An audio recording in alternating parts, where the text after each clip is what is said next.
Hello everyone, thanks for tuning in to today's third video. We're going to have a look at the weather for the next 10 to 14 days for today's third video. Day 10 takes us to the 8th of December, and we'll be able to extend out beyond that with the extended GFS and ECM ensembles. They run around a couple of weeks. We'll have a look at the CFS-V2 at the end of the video next 4 weeks. That will get us to Christmas Day. Wow, wow, wow. Can you believe that? So that'll be coming up at the end of the video. During Christmas, we've released the delayed 9th Christmas update. So that was meant to be released yesterday, but I took the day off after the Friday night live stream. And also doing an hour and 10-minute winter update, final winter update on Saturday. Yesterday, I sort of felt a little bit exhausted. So I took the day off, and that delayed releasing the 9th Christmas update. But the Christmas update is now out, so you can check it out if you have not yet done so. And, you know, thanks for doing that. And also, the 6 AM upload was released today as well. Go check that one out. It could be live streaming at 8 PM this evening. We shall have our Monday evening live stream discussing the 13th and final winter update. We'll show you the 12s then, and we'll bring some long range in that as well. So it's going to be great. It's going to be epic, and I shall see you live for that. But got a 10 to 14 day to do for you right now. So before I do anything else, I've got a little bit of housekeeping to do. I'm going to say thank you so much to Chris Longhorn for becoming a channel member for GavsWeatherVids. So thank you so much to Chris Longhorn for becoming a GavsWeatherVids channel member.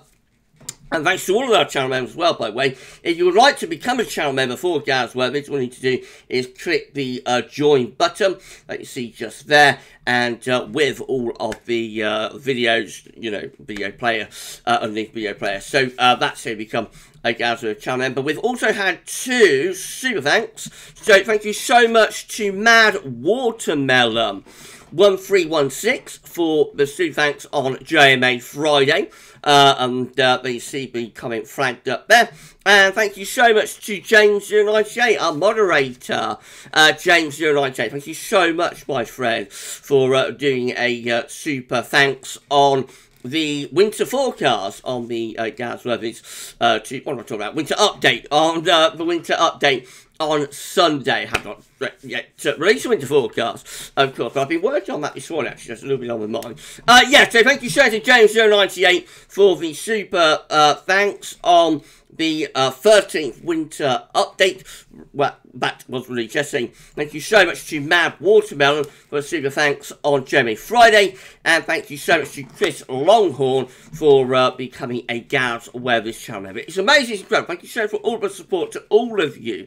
The way you support me and GavsWeatherVids is unbelievable. So thank you, thank you, thank you to each and every one of you. Thanks so much. Right, so let's crack on with the video then. So we're going to start off with the centering temperature. The CT is currently sitting at 9.6, which is still around or just over 3 degrees above average. That is provisional to yesterday, to the 27th of November. I think that's going to finish up somewhere probably around 9.3, 9.2, something like that. In the low 9s, I would think. I've got a couple of cold nights to come over the final couple of nights of the month. So I would imagine that's going to finish up, you know, in the low 9s, somewhere around that order. Very, very mild month, to say the least. These are the GFS upper air temperature and precipitation ensembles for the next couple of weeks. We're looking at Birmingham today. So the red line is the 30-year upper air temperature average. For Birmingham, you can see we're starting off around average with the upper air temperature at the moment. They're going to start dropping later on this week as the east wind starts to pick up. The first push of colder air will be moving in at the end of week to weekend on those easy winds. Then the upper air temperature might lift up a little bit in the early part of next week before they fall away once again. Overall, it looks like a pretty cold sort of first week to 10 days of December. Dates on bottom of the chart gets us to around the middle of December now, and you see on some means the white line is really quite significantly underneath red line, underneath the long-term 30-year average. So it looks like it's setting up quite a prolonged cold spell, probably not continuously cold, some moderation coming and going, but generally that looks pretty cold, I have to say, through the first half of December. And the operational run, which is a thick green line just here with the midnight GFS run, that has quite a prolonged cold spell before it eventually gets a little bit milder towards the end. Precipitation-wise, much drier as well, so you've been fed up with deluge that we've had over the past few weeks. I know a lot of you have been complaining about how wet it's been. Well, we're pretty much over. Some showers around today, but once today's out of the way, really the next week is going to be really quite dry. A little bit more in way of precipitation into the second week of December. And of course, if it's cold enough, some of that could be wintry. Some of that could be falling as snow. Let's have a look at the extended GFS ensembles. This is how they're looking. So quite clearly, you can see that cold period coming through very nicely up to the middle part of December. Possibly signs of a milder trend, though, as we get into the second half of the month. And, of course, that takes us into a Christmas period. That's a very long way out, of course, but possibly signs it goes a little bit milder into the second half of December. And certainly the first half of December shaping up to be quite cold. Temperature anomalies on the 28th of November, 6th December. Look at this, a little bit below average. We haven't seen that for a long, long time, have we? I think we've got to go back probably to the last week, 10 days of September, maybe, for the last time we saw below average temperature anomalies on these maps. So there we have it, 28th of November, 6th December, a little bit below average with the temperature anomaly. And the precipitation anomaly from the 28th of November, excuse me, to the 6th of December is drier than normal.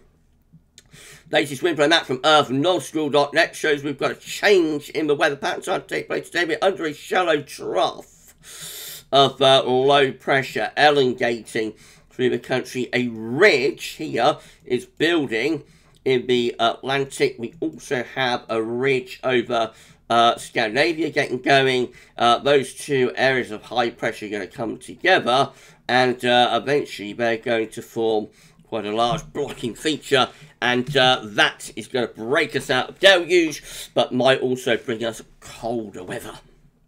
Right, we've got a lot of chart data to go through, so let's start doing that, shall let's do it. Right, so we've got the UK Met Euro run for midnight on Thursday. High pressure taking over across Scandinavia, winds pulling into the east, and that's the trend as we go through Friday into the weekend as well. High pressure dominates over Scandinavia, back into western parts of Russia. Winds coming in from an easterly direction. So yes, we're looking rather on the cold side with that easterly, not desperately cold, but rather on the cold side. And as the weekend progresses, probably we see an increased risk of wintry showers turning up on the east coast with these easterly winds. I think northern areas will tend to get the brunt of the easterly. In the south, the grade's a little bit slacker, so probably not quite as cold down in the south, but certainly central and northern areas, we're pulling in quite a chilly east wind. It's not a beast from the east. Up to that point, the beast is not being unleashed. Have a look at the upper air temperatures. They're cold, yes. Not -5 Celsius iceberg through the country. I think for a beast easily, the minimum requirement is going to be like -10 and 850 HPA. So it's not a beast from the east, but it's cold. Probably the coldest sort of spell that we've had since winter 2020, 2021 maybe, the teaser winter. Icon looks like this once more with high pressure over Scandinavia. Winds are in from the east. Those east winds continue on Friday and into the weekend as well, pushing the air in from eastern, northeastern parts of Europe. It's a 1055 millibar of high pressure over Russia, Siberian high basically, that is driving this. And yeah, an easterly will make it feel cold over the weekend, possibly the first wintry showers turning up on the east coast during the weekend as well. Into the over next week, that easterly is maintained up to Monday, so looking pretty cold then. Again, we're not talking about a beast, so there's the upper air temperatures. They're quite cold, but certainly not talking about a beastly easterly by any means there. The GFS midnight operation run looks like that, so once more high pressure is dominating at the end of the week, pulling those winds into a cold easterly through next weekend. So probably bringing a bit or through this weekend, probably bringing the first wintry showers onto the east coast, and then into the early part of next week. Yep, we keep wind in from a cold easterly through to next Tuesday. So all the country with -5 Celsius iceberg. That's cold enough for showers to be wintry. In the east, we have got a puddle of -10 at 858 PA, sitting over Scandinavia as well. That's going to try and move over the North Sea on those east to northeast winds. So as we go through next week, increasing risk of not only wintry showers on the east coast, probably snow showers coming onto the east coast with those cold north and northeast winds. Notice how much blocking we have got within the high latitudes, taking the Greenland high up to around 1065 millibars. That is very extreme amounts of normal blocking at day 10. There's no quick way out of that. We're locked into that. Really. So, at day 10, which is Thursday the 8th of December, in a cold northeast wind that brings snow showers into northern and eastern parts of the country. Now, what happens in the extended range is an area of low pressure starts to move in from the east. So, all sorts of fun and games could go on with that. It's a very long way off, but as that low pressure comes in from the east, there'd be a risk of, yes, rain, but also sleet and snow, and it would depend on the parameters of the atmosphere, you know, upper air temperatures, dew points, evaporative cooling, etc., etc., etc. So I won't say any more than that, but low pressure comes in from the east there over the weekend of the 10th and 11th of December, possibly bringing some more very wintry conditions. All the time, this big blocking area of high pressure is maintained in the North Atlantic and going up to Greenland, and really up to the end of the GFS operation when there's not much change. We're fundamentally in a cold and blocked setup. This is how the GFS midnight parallel run is looking. Remember, parallel run will become the operational run tomorrow, I think, tomorrow evening. Probably the 12Z run tomorrow we'll do the changeover. So, exciting times at NOAA and NCEP. Anyway, this is how the GFS parallel midnight run was looking earlier on today. So, again, the east wind setting in at the end of the week and into the weekend. We continue to bring those easterlies through. They'll have a cold feel to them. They're not going to be a beastly easy, but they will feel quite cold and raw. Early part of next week, the parallel run starts to bring a little bit more of a southeasterly component in with these east winds. So probably not as cold through the early part of next week with those easterlies. But it's, you know, just variations of the theme. The fundamental scenario is extensive blocking within the high latitudes from Scandinavia to Greenland, and winds pulling in from probably an increasingly cold easterly direction all the way through next week. That is Friday next week, 9th of December. Again, very, very extensive northern blocking, proper easy winds. Wintry showers certainly onto those eastern coastal areas. In more extended range, the GFS parallel run, then midnight run, then begins to weaken the blocking a little bit, but still cold up to the 12th of December. This is how the GFS 6Z operational run is looking. Once more, we're pushing in those cold easterly winds at the end of the week and into the weekend. Early part of next week, the easterly is maintained, but a little bit more of a southerly, southeasterly component through the early to middle part of next week. We'll probably see some slightly less cold air drifting a bit further northwards. That's how we look at day 10. So again, you notice it's just got slightly more of a southeasterly tilt to the wind there. Will still be cold, but probably not as cold as like the operational GFS midnight run was at that point. Now, in more extended range, we start bringing in a proper east-northeasterly again by the 10th of December, so eventually we start pushing through some colder air from the east. And look how cold it's turning actually across northern Europe by 300 hours. This is Saturday the 10th of December. Got a big cold pool there sitting over northern parts of Europe. So it takes a little bit longer to get there, but actually the GFS 6Z operational run is much more extreme, and it does unleash the beast as we go to, say, the 11th of December. Look at this, got a proper easterly pushing through and bring the -10 Celsius ice firm into the country, unleashing the beast with the GFS 6Z. That's a very long way out.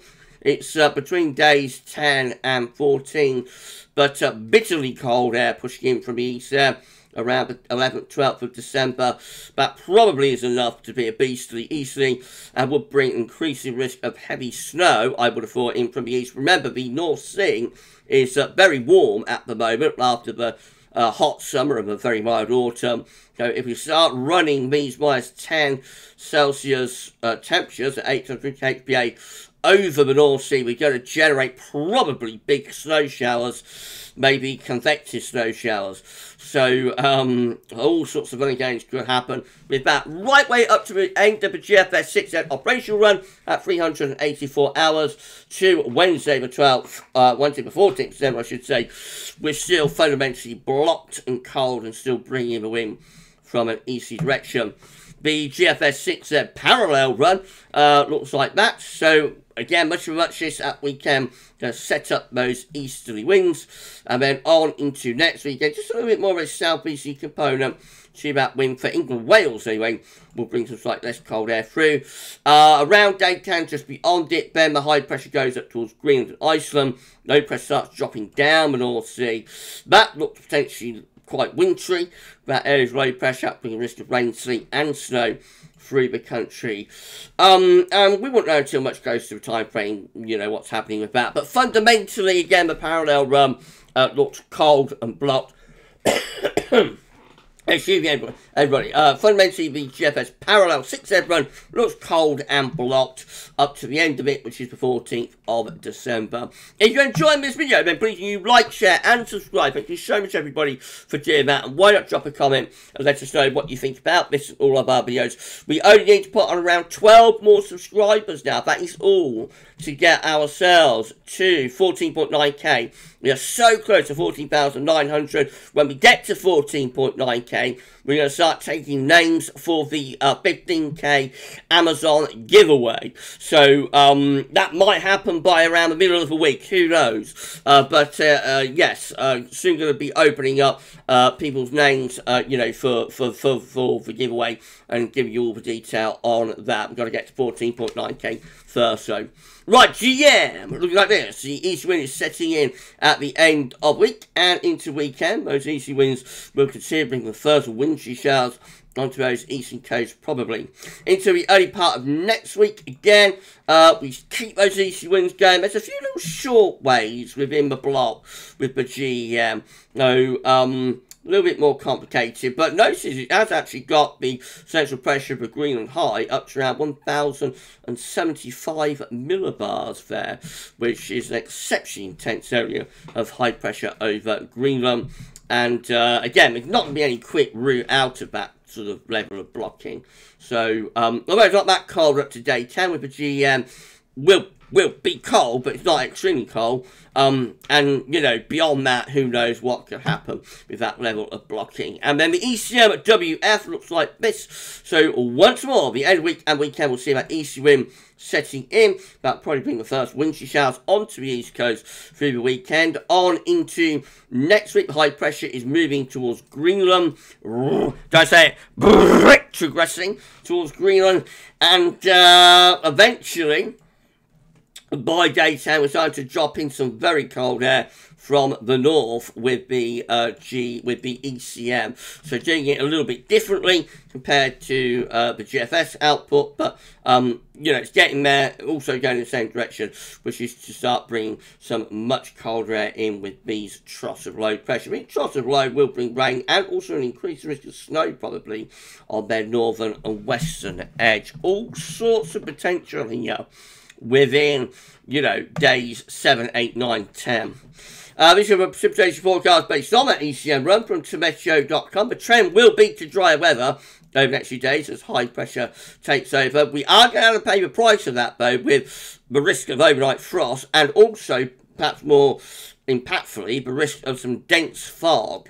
So we might start fogging up a little bit over the next few days. By the end of the week, though, wind is pulling into the east. That'll probably clear away any fog risks. And notice the showers begin to move on to the east coast over the weekend. Some of them could start to turn wintry, and that trend is likely to continue into the early part of next week as well. And then those areas of low pressure clashing with the cold air coming in from the north, bringing increasing risk of rain and also snow around days 9 and 10. These are the options on the table within the ECM ensembles today for day 10. Gets us to the 8th of December. 27 members of the ECM ensembles have high pressure sitting to the north, blocking things out to the north. Low pressure is to the south-southwest. Winds are coming in from a southeasterly direction. With that, we've also got 12 just here, including control the operation room. Again, extensive mid-Atlantic and northern blocking. Low pressure is around the west of Europe, so it could be fun and games there. And 12 with high pressure again in the Atlantic up to Greenland. Low pressure is to our south and east, and again that has some cold and wintry prospects. In 2 weeks' time, these are the options that we've got. This will get us to the 13th of December. 12 members of the ECM ensembles with blocking around Greenland, but perhaps a little bit more towards the Canadian side of Greenland. Might be allowing something a little bit less cold start coming in from off the Atlantic. 12 well and truly locked in with the cold block weather, high pressure from Greenland to Scandinavia, low pressure to south of the country, winds in from potentially a cold east direction. 10 with high pressure again in the North Atlantic up to Greenland. Trough of low pressure over and to the south and east of the country, winds in from a cold north or northeast direction. That's cold and wintry. We've got 9 down here. Again, with blocking around Greenland, perhaps slightly more towards the Canadian side. Low pressure is over the country. That looks potentially very cold and wintry as well. And then we've got 8 just there with high pressure through the North Atlantic up towards Greenland. And that should be bringing a cold east to northeasterly wind as well. Most of the options are looking cold there up to the middle of December. CFSB2 finally, these are 500 millibar heights and orange breaking down into week periods. The first week period will take from the 28th of November to 4th of December. The coming week has blocking taking over to the north of the country, winds going into a colder east or northeasterly direction. Not a beast from the east, but certainly feeling quite cold. Week 2 will be the 5th to the 11th of December. Again, extensive high latitude blocking to our north. Low pressure is to our south. Winds coming in from a cold easterly direction. And this low pressure might provide some snow if the air is cold enough. Week 3 looks like that. We're up to the 18th of December. Maybe a little bit milder this week. The blocking retreats a little bit away to the north, and this area of low pressure probably brings milder air or less cold air in from off the Atlantic. So that probably turns milder there now, middle part of December. But look at week 4. This is the 19th to the 25th of December, Christmas Day. The low pressure then moves to our south. The blocking air of high pressure to the north begins to push back. And that probably starts to turn things colder again. Moving up towards Christmas. Wouldn't that be interesting? Dun, dun, dun! Dun, dun, dun! I don't know. Dum, dum, dum. That will be very, very interesting. It's 4 weeks away, though, so, you know, can't take it too seriously. Temperature anomalies for week 1, 28th of November, 4th of December, are going to be a little bit below average, especially for England and Wales. Week 2 is cold. This is the 5th to the 11th of December. And it's significantly below average, actually, on the temperature scale. I think around 1 to 2 degrees below normal there. Maybe even a little bit more. Week 3 moderates. This would be 12th to the 18th of December. We go back close to average. Note, not mild, though. And then week 4, which is the 19th, 25th of December, possibly hinting at going a bit colder there. And notice how cold it is over much of northern Europe as well. We do start getting wind in from the east, so there's plenty of cold there to be unleashed for Christmas. So I think it's a case, everyone, of watch this space. The plot is thickening. And with that, if you enjoyed the video, then please do like, share, subscribe. Thank you so much for doing that. Drop a comment and let us know what you think about this and all of our videos. And don't forget to tell your friends about GavsWeatherVids. Ask them to subscribe and your family too. And we will get to 14.9k and then 15k. 15k, we're giving away an Amazon voucher. And I'll have much more about that when we hit 14.9k. Right, that's it for day 10 to 14 days. Just to tell you what's coming up tomorrow. We'll have a 6 AM upload. We'll have the extended European outlook for the next 6 weeks. And we'll have a 10 to 14 day as well. Don't forget, we're live streaming after 8 PM or at 8 PM this evening. We're going to discuss that epic 13th and final winter update. And we'll have a look at the 12s then, of course, see what's going on with this cold weather. And we'll have a look at some long range too. It's going to be an epic live stream. So I shall see you at 8 for that. But for this video, that's all for now. And thank you so much for watching. Bye for now.